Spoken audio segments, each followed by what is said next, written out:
শুভ দুপুর বন্ধুরা, আজকে আমি ব্লগটা শুরু করলাম ঠাকুর ঘর থেকে। তোমরা ব্লগটা দেখতে থাকো আর আমার পাশে থেকো।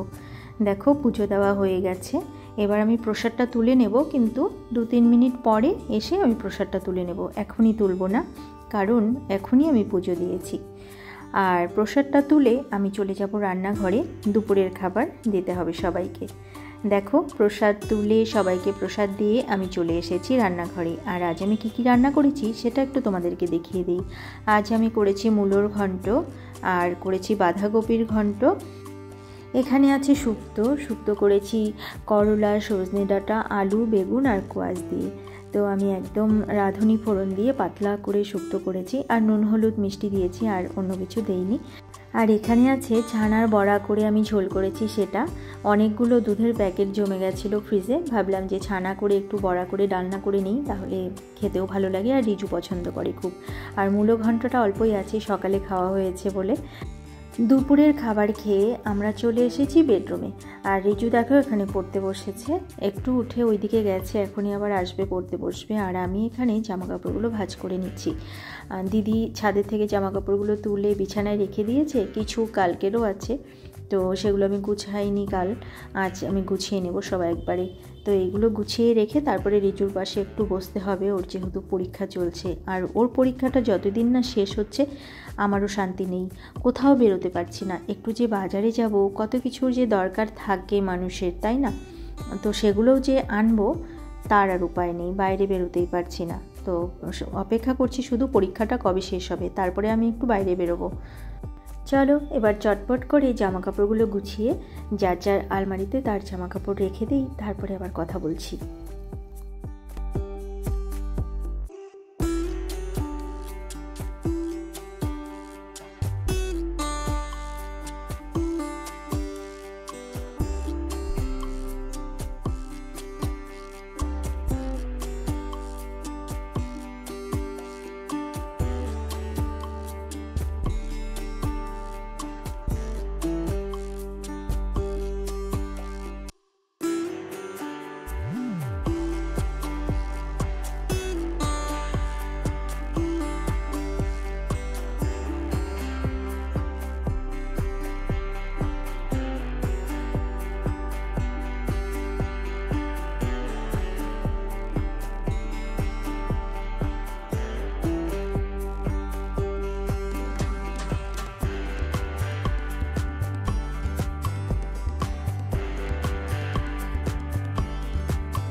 এখনকার ওয়েদারটা এমন হয়েছে, দিনের বেলা গরম লাগছে, আবার রাতে হালকা ঠান্ডা লাগছে, এইরকমই হচ্ছে।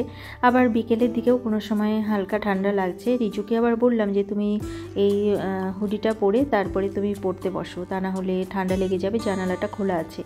আসলে কি হয়েছে, ওর লেগেছে সর্দি, আমারও তাই। সর্দি কমে গেছে, কিন্তু কাশি যে হয়েছে সেই কাশি আর কমছে না।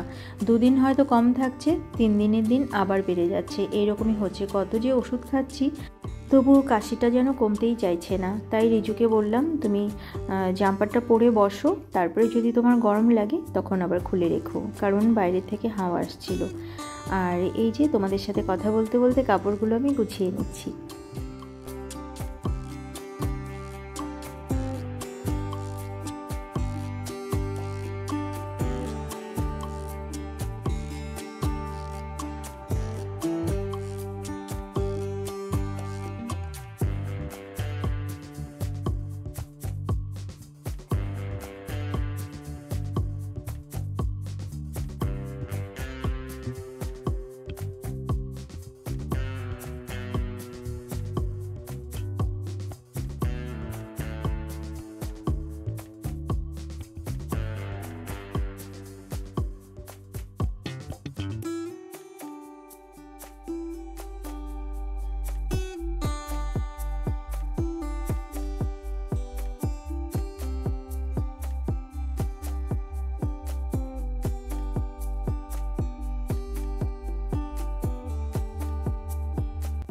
কাপড় জামাগুলো সব গোছানো হয়ে গেছে, আমি যার যার আলমারিতে তার জামা কাপড় রেখে দিয়েছি। এবার আমি বসেছি জানালার ধারে, রিজু ওইদিকে বসে পড়ছে, ওর পড়াটাও শুনছি, আবার বাইরের দিকেও তাকিয়ে আছি। আমার যখন মনটা খুব খারাপ হয়ে যায় বা কোনো কিছু নিয়ে চিন্তা করতে থাকি, তখন না এই জানালা দিয়ে ওই দূর আকাশের দিকে আমি তাকিয়ে থাকি, আমার খুব ভালো লাগে, আর মনটাও যেন তখন শান্ত হয়ে যায়।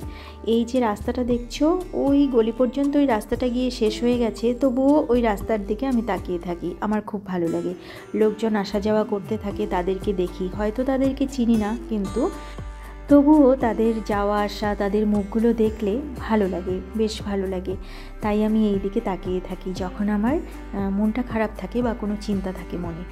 আর দেখো এখন কিন্তু সন্ধে হয়ে গেছে, রিজুর বাবাও অফিস থেকে ফিরে এসেছে, আর ফিরে আসার পথে ফ্রাইড চিকেন নিয়ে এসেছে। আমি আনতে বলেছিলাম, রিজুকে বলেছিলাম ফোন করে দাও, তো ফোন করে দিয়েছিল। এবার আমি করব চা, আর তার সাথে এটা খাওয়া হবে।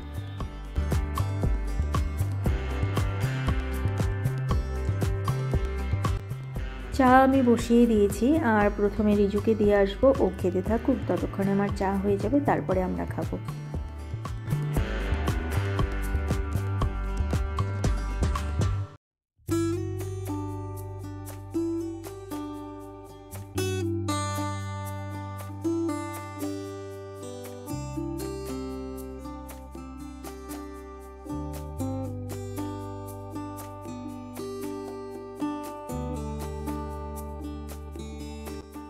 আমি আবার চলে এলাম রান্নাঘরে, চা বসিয়ে গেছি, চাটা প্রায় হয়ে এসেছে, এখন ভিজিয়ে রেখেছিলাম। এই যে দেখো কাপে ঢেলে নিয়েছি, এবার চা নিয়ে চলে যাব বেডরুমে।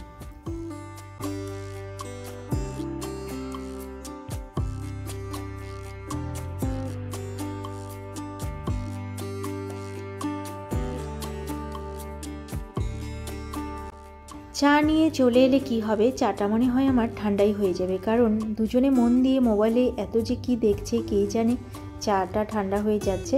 যাই হোক, আমার চাটা আমি খেয়ে চলে যাব আমার কাজে। আর দেখো কথা মতো আমি চলেও এসেছি, জামা কাপড় ছেড়ে হাত মুখ ধুয়ে আমি চলে এসেছি ঠাকুর ঘরে। গোপাল সোনাকে শয়নে দেওয়া হয়ে গেছে, এবার আমি চলে এলাম রান্নাঘরে। আমার কিছু একটা রান্না করতে হবে, ভাবলাম যে ফ্রিজে হাঁসের ডিম আছে, সেটাই আজ রান্না করব, একদম কষা কষা করে হাঁসের ডিম।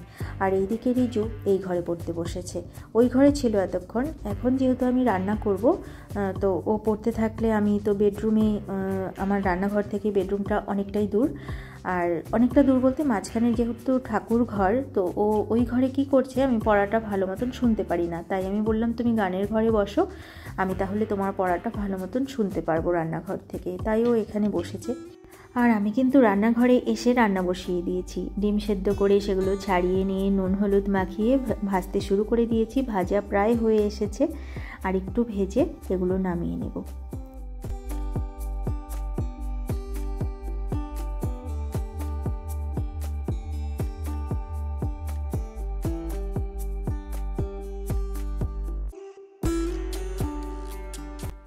ডিম যখন আমি নুন হলুদ দিয়ে মাখাচ্ছিলাম, তখন এতটা পরিমাণ হলুদ পড়ে গেছে সেটার মধ্যে, দেখো বাটিটার মধ্যে হলুদ রয়ে গেছে, তোমাদেরকে দেখাচ্ছি, ওই দেখো কতটা হলুদ পড়ে গেছে একবারে। আসলে প্যাকেট থেকে ঢেলেছি তো, তাই এইভাবে বেশি পড়ে গেছে। যাই হোক, ডিমগুলো ভেজে নামিয়ে রেখে এবার আমি পেঁয়াজগুলো ভেজে নিচ্ছি, আর ফোড়নে যা যা দেওয়ার তাই দিয়েছি, সাধারণত ডিমের ঝোলে যা দেওয়া হয়। তো ঝোল করব না, একটু পেঁয়াজ দিয়ে ডিম কষা মতন করব। আর দেখো মশলা দিয়ে দিয়েছি, এটা ভালো করে এখন কষিয়ে নেব।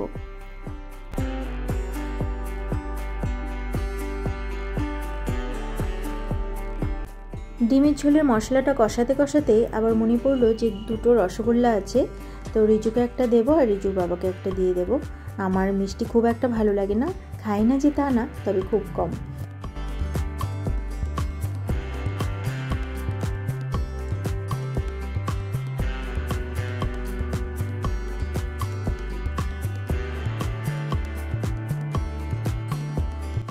আমি আবার চলে এসেছি রান্নাঘরে, আর দেখো মশলাটা কষানো আমার প্রায় হয়ে এসেছে।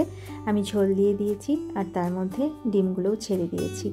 এবার এটা ফুটতে থাকুক, একটু ঘন হয়ে এলে ওপর থেকে গরম মশলা দিয়ে আমি এটা নামিয়ে নেব।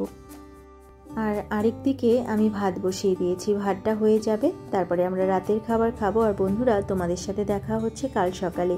এই ভ্লগটাই আমি কাল সকাল পর্যন্ত কন্টিনিউ করব। শুভ সকাল বন্ধুরা। এটা কিন্তু কাল যে শুরু করেছিলাম ব্লগটা সেটাই, আর কাল শেষ করেছিলাম রান্নাঘরে, আজ আবার শুরু করলাম রান্নাঘর থেকেই। রিজু সকালবেলা ঘুম থেকে উঠে খেয়ে দিয়ে চলে গেছে স্কুলে, ওর তো পরীক্ষা চলছে, তোমাদেরকে তো বলেইছি, আবার আরেকবার বলে দিলাম।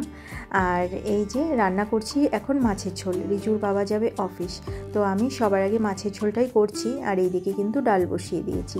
ডালটা আমি সকালে সেদ্ধ করে রিজুকে দিয়েছিলাম ভাতের সাথে, সেটার মধ্যে আরেকটু জল দিয়ে আমি ভালো করে ফুটিয়ে নিয়ে তারপরে ডালটা ফোড়ন দেবো। আর এই যে ভাত হয়ে গেছে আমার, একবারে দুপুরের জন্য আমি ভাত করে নিয়েছি। আর এইদিকে মাছের ঝোলে মশলাটাও আমার কষানো হয়ে গেছে, আমি ঝোল দিয়ে দিলাম। ঝোলটা ভালো করে ফুটে উঠলে আমি মাছগুলো দিয়ে দেবো। আর ওইদিকে রিজু সকালে তো স্কুলে গেছে, ওর জন্য ডাল সেদ্ধ করেছিলাম আর ভাত করেছিলাম, তো ডাল সেদ্ধটা ছিল সেটাই আমি আরেকটু জল মিশিয়ে ভালো করে ফুটিয়ে নিচ্ছি। আর এটা ভালো করে ফুটে গেলে তারপর আমি ফোড়ন দিয়ে দেবো।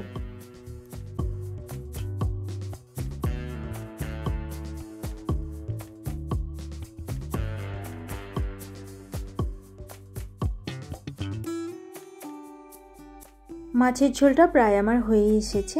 এই যে ধনেপাতা তুলে নিয়ে এসেছি, ভাবলাম যে মাছের ঝোলে ধনেপাতা দিলে ভালো লাগবে, তো ফ্রিজে ধনেপাতা ছিল না। তখন আমার মনে পড়লো যে আমাদের বারান্দায় যে দুটো থার্মোকলের বাক্স আছে সেখানে কিন্তু ধনেপাতা আছে, সেখান থেকে অল্প অল্প আমি তুলে এনেছি। এটা ভালো করে ধুয়ে মাছের ঝোলের মধ্যে দিয়ে দিলাম।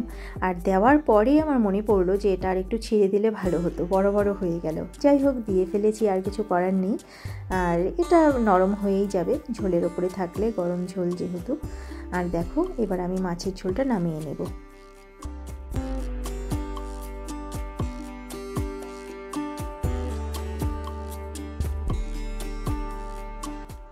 ধনেপাতা তুলতে এসে আমার মনে পড়েছিল যে আজ পাখিদেরকে আমি খেতে দেইনি। এই যে দেখো, এখান থেকেই আমি ধনেপাতা তুলে নিয়ে গেছি, আর নেই, সবগুলো নেওয়া হয়ে গেছে। কয়েকটা গাছ আছে সেগুলোতে আবার ধনে হয়েছে, তো সেইগুলো না কাঁচা ছিল এতদিন, আস্তে আস্তে পেকে যাচ্ছে, তো সেগুলো তুলে আবার ছড়িয়ে দেব, তাই সেগুলো রেখে দিয়েছি। সেগুলো থেকে আর পাতা তুলছি না। আর পাখিদেরকে আমার খেতে দেওয়া হয়ে গেল। বিছানা ঘর এখনও আমি পরিষ্কার করিনি। রিজুর বাবা দেখলে যে পুজো দিচ্ছিল, সে পুজো দিয়ে খেয়ে দিয়ে কিন্তু অফিস চলে গেছে। আর আমি নিচের গেটটা আটকে দিয়ে আবার চলে এলাম রান্না করতে। আর এই যে বেগুন ভাজা করেছি অল্প, সেটা শুধু আমার জন্য, আর দিদি খাবে দিদির জন্য। বেগুন ভাজা রিজু আর ওর বাবা কিন্তু খুব একটা পছন্দ করে না। আর এই যে দেখো, সজনে ডাঁটা দিয়ে সব কিছু দিয়ে একটা তরকারি করে নিচ্ছি। এটা নুন হলুদ দিয়ে একটু ভাজা ভাজা করে নিয়ে তারপর আমি জল দিয়ে দেবো, জল দিয়ে ঢেকে দেবো, তাহলে সেদ্ধ হয়ে যাবে। আর কোনো মশলা এটাতে দেবো না, নামানোর আগে একটু মিষ্টি দেবো। এইভাবে করলে না খেতে বেশ ভালোই লাগে। এটা আমার শ্বশুরবাড়িতে করে, আমার শাশুড়ি মা করেন এই রান্নাটা, বেশ ভালো লাগে খেতে, তো আমিও এইভাবে করি। সবসময় দেখবে সর্ষে দিয়ে খাওয়া ঠিক নয় পেটের পক্ষে, সর্ষে দিয়ে খেতে তো ভালোই লাগে কিন্তু পেটের পক্ষে তো ঠিক নয়, তাই এইভাবে করি মাঝে মাঝে। আর আমার রান্নাটা কমপ্লিট হয়নি, তাতেই দেখলাম একটা পার্সেল চলে এলো। আমি আবার নিচে গেছিলাম সেটা আনতে। তো এই যে দেখো, এটার মধ্যে কি আছে তোমাদেরকে একটু দেখিয়ে দিচ্ছি। আর আজকের ভ্লগটা আমি এখানেই শেষ করছি। আবার অন্য কোনো দিন অন্য কোনো নতুন ভ্লগ নিয়ে তোমাদের সামনে হাজির হয়ে যাব। ততক্ষণের জন্য তোমরা ভালো থেকো, সুস্থ থেকো আর হাসি খুশি থেকো। আমার এই ভ্লগটা যদি তোমাদের ভালো লেগে থাকে তাহলে একটা লাইক করে দিও। আজকের মতো এখানেই আসছি, ভালো থেকো তোমরা সবাই।